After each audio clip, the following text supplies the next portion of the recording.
तो दोस्तों आज के इस वीडियो में हम स्टार्ट कर रहे हैं हिंदी व्याकरण के जो है 50 क्वेश्चन जो है हम करीब इसमें लिए हैं, उससे ज़्यादा ही होगा। आप सभी लोग जो है इसको अगर नहीं देखे हैं तो ज़रूर जा कर के देखिएगा। इससे पहले जो है बहुत सारा वीडियो बन चुका है हिंदी व्याकरण पे। तो चलिए हम स्टार्ट करते हैं। यहाँ पे जो है हिंदी व्याकरण के जो है संपूर्ण तैयारी कराई जाएगी। आपको अगर चैनल पर नए हैं तो चैनल को जरूर सब्सक्राइब कर ले। चलिए हम स्टार्ट करते हैं। आज का पहला क्वेश्चन है, हालांकि यहाँ पे सीरियल नंबर तो 141 दिया गया है, लेकिन ये जो है 141 जो है ये पहला क्वेश्चन है। इससे पहले क्वेश्चन हम करा चुके हैं। तो चलिए यहाँ पे देखिए दिया गया है कि अक्षर वर्ण किसके योग से बना है। तो अक्षर वर्ण जो है इसमें दिया गया है यह किसको योग से बना है, ये आपको बताना है। अगर आपको इसका आंसर पता होगा तो कमेंट बॉक्स में ज़रूर कमेंट करिएगा। तो देखिए यहाँ पे अक्षर जो बना है क और स से बना है, यानी कि आधा क और स के मेल से जो है अक्षर बना है, तो आपको करेक्ट आंसर हो जाएगा। इसके बाद चलिए यहाँ पे दूसरा क्वेश्चन है कि तलव्य समूर्धन स और दंती स डैश के अंतर्गत आते हैं। ये सभी जो है ये उष्म व्यंजन के अंतर्गत आते हैं। और इसके साथ साथ हम बता दें कि तलव्य समूर्धन स दंती स के साथ साथ जो है ह भी है, यह उष्म व्यंजन के अंतर्गत आते हैं। देखिए यहाँ पे तीसरा नंबर क्वेश्चन है कि निम्नलिखित में से असत्य कथन की पहचान करिए। यहाँ पे जो दिया गया है इसमें से असत्य कथन कौन है ये आपको बताना है। तो असत्य कथन जो है ये है सभी विसर्ग सघोष वर्ण होते हैं, ये आपका असत्य कथन है, ये आपका करेक्ट आंसर हो जाएगा। उसके बाद देखिए यहाँ पे 144 नंबर क्वेश्चन है कि निम्नलिखित व्यंजनों में नासिक्य व्यंजन कौन है। तो नासिक्य व्यंजन कौन है, तो आपको जो है यहाँ पे न दिया गया है, ये नासिक्य व्यंजन है, क्योंकि ये जो है नासिक्य व्यंजन किसको कहते हैं। तो प्रत्येक वर्ण का जो है पांचवा वर्ण होता है वो नासिक्य वर्ण कहलाता है। तो ये पांचवा है, ठीक है। त थ द ध न, तो न जो है पांचवा है, इसीलिए जो है ये जो है नासिक्य वर्ण है। चलिए अगला क्वेश्चन की ओर चलते हैं। यहाँ पे 145 नंबर क्वेश्चन है कि फ का उच्चारण स्थान क्या है। तो फ का उच्चारण स्थान जो है वो है ओष्ठ। फ फ ब भ म, यानी कि ये पांचों जो है वो ओष्ठ होता है। आपका करेक्ट आंसर हो जाएगा ऑप्शन नंबर बी, यहाँ पे करेक्ट आंसर हो जाएगा।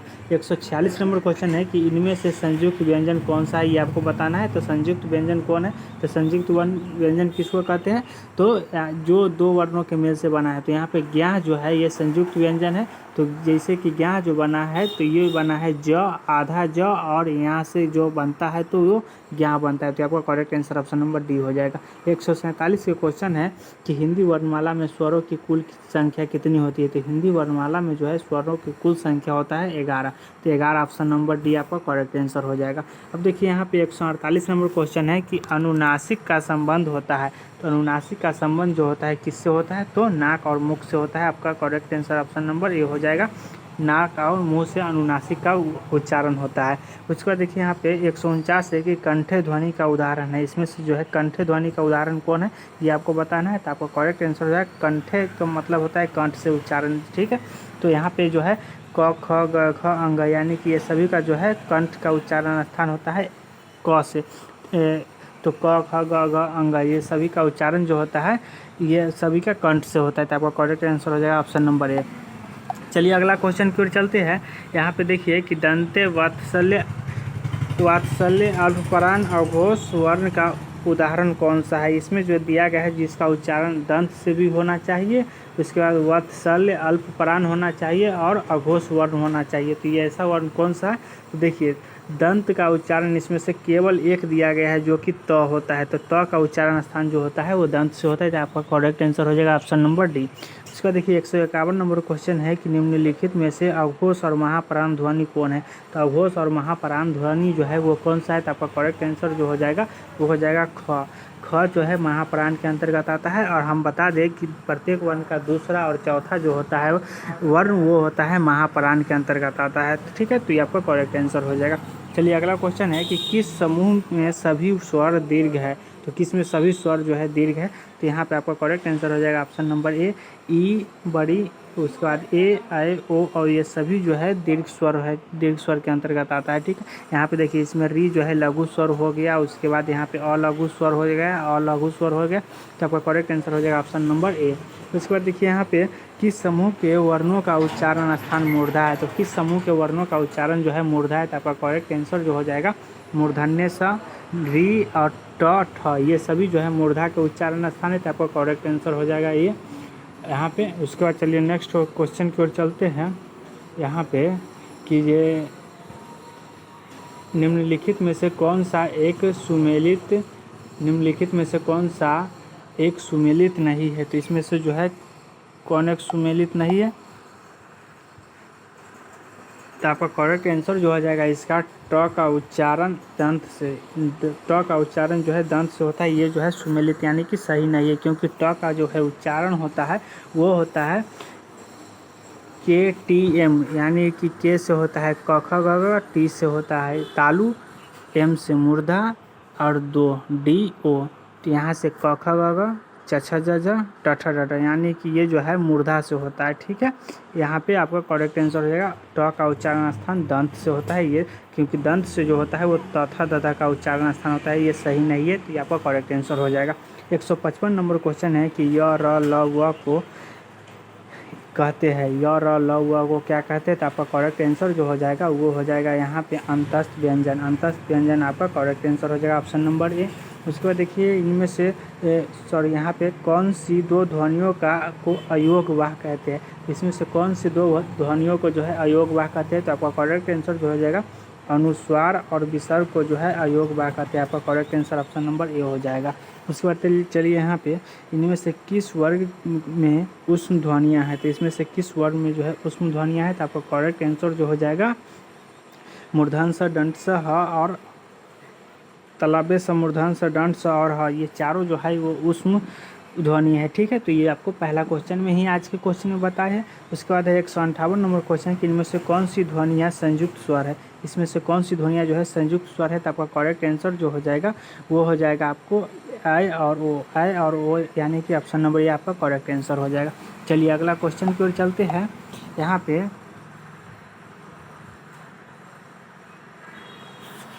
159 नंबर क्वेश्चन है कि निम्नलिखित में से कौन सा वर्ण संयुक्त व्यंजन कहलाता है? इसमें से जो है कौन सा वर्ण जो है संयुक्त व्यंजन कहलाता है? तो आपका करेक्ट आंसर जो हो जाएगा सर।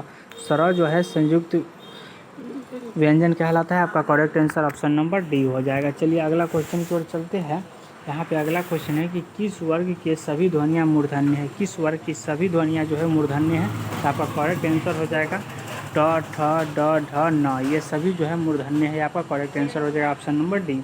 इसका बाद देखिए यहाँ पे 161 नंबर क्वेश्चन है कि एक शब्द में महाप्राण व्यंजनों का प्रयोग नहीं हुआ है। तो किस में नहीं हुआ है महाप्राण व्यंजन का प्रयोग? तो ये जो है जोगन में जो है महाप्राण व्यंजन नहीं है। महाप्राण कहते किसको है कि प्रत्येक वर्ण के दूसरा और चौथा वर्ण होना चाहिए, उसको जो है महाप्राण कहते। तो देखिए यहाँ पे ट, ठ, ये ठ जो है ये दूसरा है। ठीक है, उसी प्रकार झ जो है चौथा है। उसके बाद जो है यहाँ पे क, ख, ग, घ, यहाँ पे स जो है स ये जो है इसमें नहीं है। तो प्रत्येक वर्ण का दूसरा और चौथा महाप्राण होता है, तो इसीलिए जो है इसमें जो है कोई नहीं है दूसरा चौथा वर्ण। तो ये आपका करेक्ट आंसर हो जाएगा ऑप्शन नंबर डी। इसका देखिए 162 नंबर क्वेश्चन है कि निम्नलिखित में से कौन सा वर्ण तालव्य नहीं है? तो इसमें से कौन सा वर्ण जो है तालव्य नहीं है? तो आपका करेक्ट आंसर जो हो जाएगा वो हो जाएगा क, आपका करेक्ट आंसर हो जाएगा। उसके बाद देखिए यहाँ पे 163 नंबर क्वेश्चन है कि छ ध्वनि का उच्चारण स्थान कौन सा है? तो छ ध्वनि का जो है उच्चारण स्थान कौन सा है? तो आपका करेक्ट आंसर हो जाएगा तालव्य। ऑप्शन नंबर बी आपका करेक्ट आंसर हो जाएगा। चलिए अगला क्वेश्चन की ओर चलते हैं। यहाँ पे 164 नंबर क्वेश्चन है कि इनमें से ब की ध्वनि कौन सी है? इनमें से ब की ध्वनि कौन सी है? तो आपको बताना है। तो ब जो है प, फ, व, ब, भ, यानी कि ये जो है प, फ, ब, भ, म, ये पांचों जो है ओष्ठ व्यंजन कहलाता है। तो आपका करेक्ट आंसर हो जाएगा option number B. Option number B आपका करेक्ट आंसर हो जाएगा ओष्ठ। उसका देखिए 165 नंबर है कि साधारणतः हिंदी लेखन में सबसे अधिक किस विराम चिन्ह का प्रयोग किया जाता है? तो किस विराम चिन्ह का प्रयोग किया जाता है? तो आपका करेक्ट आंसर जो हो जाएगा वो हो जाएगा पूर्ण विराम चिन्ह का। पूर्ण विराम चिन्ह का प्रयोग किया जाता है। पूर्ण विराम जो होता है ऐसे होता है। ठीक है, ह के बाद जो है लास्ट में लिखते हैं, कोई भी वर्ण लिखते हुए है के बाद जो है पूर्ण विराम का चिन्ह देते हैं।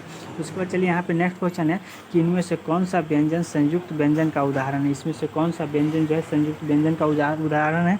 तो अक्ष जो है संयुक्त व्यंजन का उदाहरण, ये आपका करेक्ट आंसर हो जाएगा। इसका देखिए 167 नंबर क्वेश्चन है कि इनमें से किसका उच्चारण स्थान ओष्ठ है? इसमें से किसका उच्चारण स्थान जो है ओष्ठ है? तो प का बताया कि प, फ, ब, भ, म, ये पांचों जो है ओष्ठ व्यंजन कहलाता है। आपका correct answer option number D हो जाएगा। चलिए अगला क्वेश्चन है कि 168 नंबर की ओष्ठ अल्पप्राणघोष वर्ण का उदाहरण कौन सा है? तो कौन सा है आपको बताना है। ओष्ठ, तो ओष्ठ दिया गया है, तो इसका पहला नंबर बात है कि जो इसमें जो है ब है और इस ओष्ट तो यहाँ पे ये जो है पहला ऑप्शन भ है, ठीक है। ये आपको यहाँ पे थोड़ा सा मिस्टेक हो गया। तो यहाँ पे इसके साथ जो है अल्प प्राण होना चाहिए। तो अल्प प्राण जो होता है वो होता है 1, 3 और 5 भी होना चाहिए। ये सभी देखिए यहाँ पे ओष्ठित है, क्योंकि ये इसका उच्चारण स्थान जो है ओठ है, लेकिन इसके साथ जो है 1, 3, 5 में से होना चाहिए। तो देखिए भ है, पहला प के जगह पर भ हो गया, तो ये हो गया। इसका देखिए तीसरा जो है ब है, ह है, दूसरा फ है, और ये जो है यहाँ पे घोष भी होना चाहिए। अल्प प्राण ये है, ठीक है, लेकिन यहाँ पे इसके साथ साथ घोष भी होना चाहिए। तो घोष होता है तीसरा और चौथा, 2 घोष जो होता है तीसरा, 3, 4 और 5, ये जो होता है घोष होता है, ठीक है। तो यहाँ पे आपका करेक्ट आंसर जो हो जाएगा तीसरा, देखिए इसमें भी है और इसमें भी है, तो ये आपका करेक्ट आंसर हो जाएगा यहाँ पे। तो ब जो है यहाँ पे करेक्ट आंसर आपका हो जाएगा। उसके बाद देखिए यहाँ पे कौन सा वर्ण उच्चारण की दृष्टि से दंते नहीं है। तो दंत जो होता है त थ के उच्चारण में जो है दंत होता है। तो यहाँ पे देखिए त थ द, ये दोनों तो द के है, न जो है तय वाला में है, तो यहाँ पे ट जो है नहीं है, तो ट आपका करेक्ट आंसर हो जाएगा। उसके बाद 170 नंबर क्वेश्चन है कि ओष्ठ्य दीर्घ स्वर का उदाहरण कौन सा है। तो कौन सा है तो आपको बताना है। तो यहाँ पे करेक्ट आंसर जो हो जाएगा वो आपका करेक्ट आंसर हो जाएगा। उसके 171 नंबर क्वेश्चन है कि इनमें से तालव्य व्यंजन का उदाहरण कौन सा है। तो तालव्य व्यंजन का उदाहरण जो है इनमें से कौन सा है। यहाँ पे आपका करेक्ट आंसर जो हो जाएगा वो हो जाएगा च, छ, ज, झ, ये आपका करेक्ट आंसर हो जाएगा ऑप्शन नंबर डी। उसके बाद देखिए 172 नंबर क्वेश्चन है कि इनमें से किस से शब्द के आरंभ नहीं होता है। तो इसमें से जो है किससे शब्द का आरंभ नहीं होता है, तो आपका करेक्ट आंसर जो हो जाएगा वो होता है र से, ठीक है। यहाँ पे ई के जगह पे नहीं है, यहाँ पे ये जो है ये गलत है, ये र है, ठीक है, इसके जगह। तो र से जो है कोई भी शब्द का उच्चारण मतलब कि लिखा नहीं जाता है, ना बोला जाता है, ठीक है। उसके बाद देखिए वो भी बड़ी र से, ठीक है। तो ये आपका करेक्ट आंसर हो जाएगा। चलिए अगला क्वेश्चन है 173 नंबर की दंते वात्सल्य महाप्राण घोष व्यंजन का उदाहरण इसमें से कौन सा है। देखिए यहाँ पे जो है महाप्राण होना चाहिए, उसके बाद साथ साथ घोष भी होना चाहिए, उसका दंते भी होना चाहिए। तो आपका करेक्ट आंसर जो हो जाएगा वो हो जाएगा ध जो है यहाँ पे करेक्ट आंसर हो जाएगा ऑप्शन नंबर बी, क्योंकि ये जो है त थ द ध चौथा है, और चौथा जो होता है महाप्राण भी होता है। तो ये आपका करेक्ट आंसर हो जाएगा। उसका देखिए ग, ज, छ, च, ट, इनमें से तालव्य महाप्राण घोष वर्ण किसे कहते हैं। तो किसे कहते हैं, तो यहाँ पे जो है इनमें से महाप्राण घोष वर्ण कितने हैं, सॉरी यहाँ पे कितने हैं। तो आपका करेक्ट आंसर हो जाएगा इसमें जो है महाप्राण नहीं है। तो यहाँ पे करेक्ट आंसर आपका जो है महाप्राण तो है, लेकिन इसमें से तालव्य होना चाहिए और महाप्राण और घोष होना चाहिए। तो इसमें से कोई नहीं है, ठीक है। उसको देखिए मूर्धन्य ह्रस्व स्वर का उदाहरण कौन सा है। तो इसमें से मूर्धन्य और ह्रस्व स्वर का उदाहरण कौन सा है, तो आपका करेक्ट आंसर हो जाएगा री जो है ह्रस्व स्वर के अंतर्गत आता है। उसके बाद देखिए यहाँ पे 176 नंबर क्वेश्चन है कि इनमें से कौन सा व्यंजन ऊष्म व्यंजन है। तो इसमें से कौन सा व्यंजन जो है ऊष्म व्यंजन है, इसको पहचान करना है। तो आपका करेक्ट आंसर जो है ह, यानी कि तालव्य स, मूर्धन स, दंड स और ह जो है ऊष्म व्यंजन के अंतर्गत आता है। इससे पहले हम बता चुके हैं। चलिए 177 नंबर क्वेश्चन है कि इनमें से किस वर्णों को व्यंजन वर्ण कहा जाता है। तो व्यंजन वर्ण किसको कहते हैं, तो यहाँ पे जो है आपका करेक्ट आंसर हो जाएगा जिसका उच्चारण स्वर वर्ण की सहायता से किया जाता है उसको व्यंजन वर्ण कहते हैं। तो आपका करेक्ट आंसर जो हो जाएगा वो हो जाएगा ऑप्शन नंबर ए, आपका करेक्ट आंसर हो जाएगा। उसके बाद देखिए 178 नंबर क्वेश्चन है कि ओष्ठ्य अल्पप्राण घोष व्यंजन वर्ण का उदाहरण कौन सा है। तो यानी कि ओष्ठ से जिसका उच्चारण होता है अल्पप्राण हो और घोष व्यंजन हो, तो ऐसा वर्ण कौन है, तो यहाँ पे ब है, आपका करेक्ट आंसर ब हो जाएगा। उसको देखिए यहाँ पे कंठ है अल्पप्राण व्यंजन वर्ण का उदाहरण कौन सा। तो कंठ और अल्पप्राण व्यंजन वर्ण का उदाहरण कौन सा, तो आपका करेक्ट आंसर जो हो जाएगा वो हो जाएगा यहाँ पे ग, आपका करेक्ट आंसर हो जाएगा, ठीक है। उसके बाद चलिए अगला क्वेश्चन है 180 नंबर की कंठ तालव्य दीर्घ स्वर वर्ण का उदाहरण कौन सा है। तो यहाँ पे जो है आपका करेक्ट आंसर ए हो जाएगा, ठीक है, ए आपका करेक्ट आंसर हो जाएगा। 181 नंबर क्वेश्चन है कि इनमें से च वर्ग के वर्णों का उच्चारण स्थान कौन सा है। तो च का उच्चारण स्थान जो होता है वो तालु होता है। तालु आपका करेक्ट आंसर हो जाएगा ऑप्शन नंबर बी। चलिए अगला क्वेश्चन की ओर चलते हैं। 182 नंबर क्वेश्चन है कि इनमें से किस शब्द में री की मात्रा का उपयोग हुआ है। तो री की मात्रा का उपयोग हुआ है किसमें, तो आपका करेक्ट आंसर जो हो जाएगा वो हो जाएगा वृष्टि। वृष्टि आपका करेक्ट आंसर हो जाएगा, ऑप्शन नंबर ए यहाँ पे करेक्ट आंसर हो जाएगा। ठीक है, चलिए अगला क्वेश्चन है कि इनमें से सम्मिलित स्वर कौन सा है। तो इनमें से सम्मिलित स्वर जो है कौन सा है, तो 183 के जो है option number D correct answer हो जाएगा। ई जो है सम्मिलित स्वर है। और ये जितना भी प्रश्न है ये आपका PYQ यानी कि प्रीवियस ईयर क्वेश्चन, ये सब क्वेश्चन जो है पूछा गया है। चलिए अगला क्वेश्चन 184 नंबर की मूर्धन्य महाप्राण अघोष व्यंजन वर्ण का उदाहरण कौन सा है। तो मूर्धन्य होना चाहिए, महाप्राण होना चाहिए, अघोष होना चाहिए, ये ऐसा जो है कौन सा उदाहरण। तो आपका करेक्ट आंसर जो हो जाएगा वो हो जाएगा ठ। मूर्धन्य अल्पप्राण महाप्राण अघोष वर्ण जो है कौन है, तो यहाँ पे आपका करेक्ट आंसर जो हो जाएगा वो हो जाएगा ठ। लेकिन जो इसमें जो है कोई नहीं दिया गया, ठ जो है आपका करेक्ट आंसर हो जाएगा। ये बी के जगह पे जो है ट दिया गया है, लेकिन यहाँ पे ठ जो है करेक्ट आंसर हो जाएगा इसका। उसके बाद चलिए यहाँ पे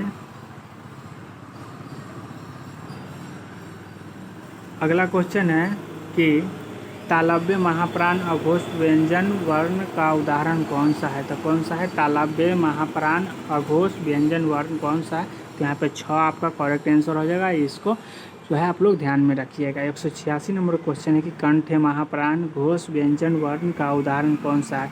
यानी कि कंठ से जिसका उच्चारण होता है, तो आप सभी को पता है कंठ से उच्चारण जो होता है किसका होता है, तो क ख ग घ अंगा को जो होता है क से होता है। ठीक है, तो यहाँ पे देखिए तो इसमें जो है कंठ महाप्राण होना चाहिए और घोष होना चाहिए। तो यहाँ पे देखिए क ख ग घ अंग के साथ साथ जो है ह का भी उच्चारण स्थान कंठ से होता है, और ये जो है ह जो है महाप्राण के घोष के अंतर्गत और महाप्राण के अंतर्गत आता है। इसीलिए हम यहाँ पे करेक्ट आंसर जो है ऑप्शन नंबर डी यानी कि ह को कहेंगे। ठीक है, चलिए अगला क्वेश्चन है कि हिंदी में अल्पप्राण व्यंजनों की संख्या कितनी है। तो हिंदी में अल्पप्राण व्यंजनों की संख्या कितनी है, तो आपका करेक्ट आंसर जो हो जाएगा 131 आपका सही आंसर हो जाएगा। ठीक है, इसके बाद 188 नंबर क्वेश्चन है कि मूर्धन्य अल्पप्राण घोष व्यंजन वर्ण का उदाहरण कौन सा है। तो मूर्धन्य अल्पप्राण घोष व्यंजन वर्ण का उदाहरण कौन सा है, तो आपका करेक्ट आंसर जो हो जाएगा वो हो जाएगा ड। ठीक है, ये ड जो है आधा ड में है, इसको ऐसे हालांकि तो इसमें छूट गया था। चलिए यहाँ पे 189 नंबर क्वेश्चन है कि ओष्ठ महाप्राण घोष व्यंजन वर्ण का उदाहरण कौन सा है। तो कौन सा है, तो यहाँ पे देखिए ओष्ठ महाप्राण घोष व्यंजन जो है वो है भ। यहाँ पे भू आ गया है, लेकिन यहाँ पे ये गलत है, यहाँ इसका भ हो जाएगा, इसमें हलंत है ऐसे, तो ये जो है भ आपका करेक्ट आंसर हो जाएगा। चलिए अगला क्वेश्चन है कि इनमें से कौन सा व्यंजन उष्म है। तो उष्म के लिए आपको बताए थे कि तालव्य सा मूर्धन सा दंड सा और ह जो होता है उष्म व्यंजन के अंतर्गत आता है। तो देखिए इसमें से कौन सा उष्म है, तो यहाँ पे मूर्धन्य सा जो है उष्म व्यंजन के अंतर्गत आता है। उसके बाद देखिए 191 नंबर क्वेश्चन है कि मूर्धन्य अल्पप्राण अघोष वर्ण का उदाहरण कौन सा है। तो मूर्धन्य होना चाहिए, अल्पप्राण होना चाहिए, अघोष वर्ण का उदाहरण होना चाहिए, इसमें से कौन है। तो यहाँ पे देखिए ट जो है आपका करेक्ट आंसर हो जाएगा। उम्मीद करता हूँ कि समझ में आ रहा होगा। चलिए अगला क्वेश्चन की ओर चलते हैं। यहाँ पे 192 नंबर क्वेश्चन है कि तालव्य महाप्राण घोष वर्ण का उदाहरण कौन सा है। तालव्य होना चाहिए, महाप्राण होना चाहिए, घोष वर्ण होना चाहिए, इसका उदाहरण कौन सा है। तो इसका उच्चारण जो है इसका उदाहरण जो है ये झ है आपका करेक्ट आंसर, क्योंकि ये जो है तालव्य के अंतर्गत आता है और महाप्राण के अंतर्गत आता है, क्योंकि ये जो है चौथा वर्ण है। और बताया है आपको कि प्रत्येक वर्ण का दूसरा और चौथा जो होता है महाप्राण के अंतर्गत आता है, तो ये आपको जो है महाप्राण के अंतर्गत आता है। इसको देखिए 193 नंबर की घ ग र द और त इनमें से अघोष व्यंजन है। तो इनमें से अघोष व्यंजन कौन है, तो आपका करेक्ट आंसर जो है कितने अघोष व्यंजन है। तो आपको करेक्ट आंसर जो हो जाएगा दू जो है अघोष व्यंजन है, ये आपका करेक्ट आंसर हो जाएगा। उसके बाद है 194 नंबर क्वेश्चन कि कंठ महाप्राण घोष व्यंजन वर्ण का उदाहरण कौन सा है। तो कौन सा है, तो आपका करेक्ट आंसर जो हो जाएगा यहाँ पे देखिए इसमें से जो है ये गलत ऑप्शन है, यहाँ पे जो है फ हो जाएगा। ठीक है, घ आपका करेक्ट आंसर हो जाएगा। तो ये आपका घ हो जाएगा। हालांकि जो है ये क्वेश्चन को हम फिलहाल गलत क्वेश्चन नहीं है, यहाँ पे ऑप्शन जो है गलत हो गया, छ के जगह पे घ हो जाएगा, तो घ आपका करेक्ट आंसर हो जाएगा। उसके बाद देखिए नेक्स्ट है कि कंठ अल्पप्राण व्यंजन का उदाहरण कौन सा है? तो कंठ होना चाहिए, अल्पप्राण व्यंजन होना चाहिए, ठीक है। तो इसका उदाहरण कौन सा है? तो आपका करेक्ट आंसर जो हो जाएगा र जो है आपका करेक्ट आंसर हो जाएगा। चलिए अगला क्वेश्चन की ओर चलते हैं। यहाँ पे 196 नंबर क्वेश्चन है कि तालाब महाप्राण घोष व्यंजन वर्ण का उदाहरण कौन सा है? तो कौन सा है? तो आपका करेक्ट आंसर हो जाएगा झ। आपका करेक्ट आंसर यहाँ पे हो जाएगा ऑप्शन नंबर सी, ठीक है। तो ऑप्शन नंबर सी आपका यहाँ पे करेक्ट हो जाएगा इस सवाल का आंसर। उसके बाद देखिए अगला क्वेश्चन है कि इनमें से किसके बिना कोई व्यंजन उच्चारित नहीं किया जा सकता है? इसमें से किसके बिना जो है कोई व्यंजन उच्चारित नहीं किया जा सकता है? तो यहाँ पे देखिए स्वर के बिना जो है कोई व्यंजन उच्चारित नहीं किया जा सकता है, क्योंकि सभी व्यंजन वर्ण के पीछे जो है स्वर लगा ही रहता है। जैसे कि क है, तो क जो है व्यंजन वर्ण है, तो इसको जो उच्चारण करते हैं आधा क और अ के साथ करते हैं, ठीक है। तो ये जो है अ स्वर है, ठीक है। तो प्रत्येक व्यंजन वर्ण के पीछे जो है स्वर लगा ही रहता है। दूसरा देखिए 198 नंबर क्वेश्चन है कि प्रयत्न के आधार पर ल किस प्रकार की ध्वनि है? तो ल जो है किस प्रकार की ध्वनि है? तो ये जो है पार्श्विक है। पार्श्विक आपका करेक्ट आंसर हो जाएगा ऑप्शन नंबर बी। उसके बाद देखिए 199 के है इनमें से अमानक वर्णों का विकल्प कौन सा है? तो अमानक वर्णों का विकल्प जो है इनमें से कौन सा है? तो आपका करेक्ट आंसर जो हो जाएगा वो हो जाएगा भ। यहाँ पे देखिए ध दे दिया है, लेकिन इसका जो है करेक्ट आंसर हो जाएगा वो हो जाएगा भ। ये आपका करेक्ट आंसर हो जाएगा भ। यहाँ पे ये गलत है। चलिए यहाँ पे 200 नंबर है कि कौन सा वर्ण पंचमा अक्षर है? तो आपको पता होगा कि प्रत्येक वर्ण का जो है पंचमा अक्षर होता है। तो यहाँ पे पंचमा अक्षर कौन है? तो देखिए प फ ब भ म। तो म जो है यहाँ पे पंचमा अक्षर है, तो आपका correct answer option number A हो जाएगा। उसके बाद चलिए नेक्स्ट क्वेश्चन की ओर चलते हैं। अगला क्वेश्चन है कि अनुनासिक स्वरों के उच्चारण स्थल कौन सा है? तो अनुनासिक स्वरों का उच्चारण स्थल कौन सा है? तो यहाँ पे आपका करेक्ट आंसर जो हो जाएगा वो हो जाएगा नाक और मुंह। नाक और मुंह आपका करेक्ट आंसर हो जाएगा। उसके बाद देखिए यहाँ पे एक 202 है मूर्धन्य अल्पप्राण अघोष व्यंजन वर्ण का उदाहरण कौन सा है? तो कौन सा है? तो आपका करेक्ट आंसर हो जाएगा ट। तो आपका करेक्ट आंसर हो जाएगा। उसके बाद है इनमें से री क्या है? इनमें से री क्या है? तो री क्या है? तो आपका करेक्ट आंसर हो जाएगा री जो है वो स्वर है, ठीक है। तो ऑप्शन नंबर डी आपका करेक्ट आंसर हो जाएगा स्वर। अब चलिए यहाँ पे 204 नंबर क्वेश्चन है कि प वर्ग का उच्चारण स्थान क्या है? तो आपको जो है कई बार इस प्रश्न इस वीडियो में आपको बता चुके हैं कि प जो है प का उच्चारण स्थान होता है ओष्ठ्य। ओष्ठ्य आपका करेक्ट आंसर हो जाएगा, ठीक है। चलिए उसके बाद है 205 नंबर क्वेश्चन कि विराम चिन्ह के प्रयोग की दृष्टि से निम्नलिखित में से कौन सा सही नहीं है? तो कौन सा इसमें सही नहीं है ये आपको बताना है। तो यहाँ पे ऑप्शन नंबर ए जो है आपका करेक्ट आंसर हो जाएगा, क्योंकि इसमें दिया गया है कि वह दूर से बहुत दूर से आ रहा है। वह दूर से वह बहुत दूर से आ रहा है। तो यह जो है करेक्ट आंसर हो जाएगा, क्योंकि ये जो है सही नहीं है। उसके बाद देखिए हंस पद विराम चिन्ह का प्रयोग होता है। तो हंस पद विराम चिन्ह का प्रयोग कहाँ होता है? तो यहाँ जो होता है लिखने में अक्षर छूटने के संकेत देने के लिए जो हंस पद का प्रयोग होता है। जैसे कोई भी चीज़ लिखे, ठीक है, यहाँ से लेकर यहाँ तक लिखे, कोई भी चीज़ बीच में देना था अगर छूट गया तो उसके लिए जो है हंस पद दे करके और ऊपर में लिख देते हैं उस वर्ण को। उसके बाद फिर आगे रहता है कंटिन्यू। अब देखिए लास्ट क्वेश्चन है आज का कि लेन देन विरह मिलन जड़ चेतन आदि शब्द युग्म के बीच किस विराम चिन्ह का प्रयोग किया जाता है? तो ये जो होता है योजक चिन्ह, जिसको यह चिन्ह होता है, ठीक। तो योजक चिन्ह का प्रयोग किया जाता है। तो उम्मीद करता हूँ कि आपको वीडियो अच्छा लग रहा है, और वीडियो अच्छा लग रहा है तो वीडियो को लाइक शेयर सब्सक्राइब जरूर करिएगा। मिलते हैं फिर नेक्स्ट वीडियो में, तब तक के लिए धन्यवाद।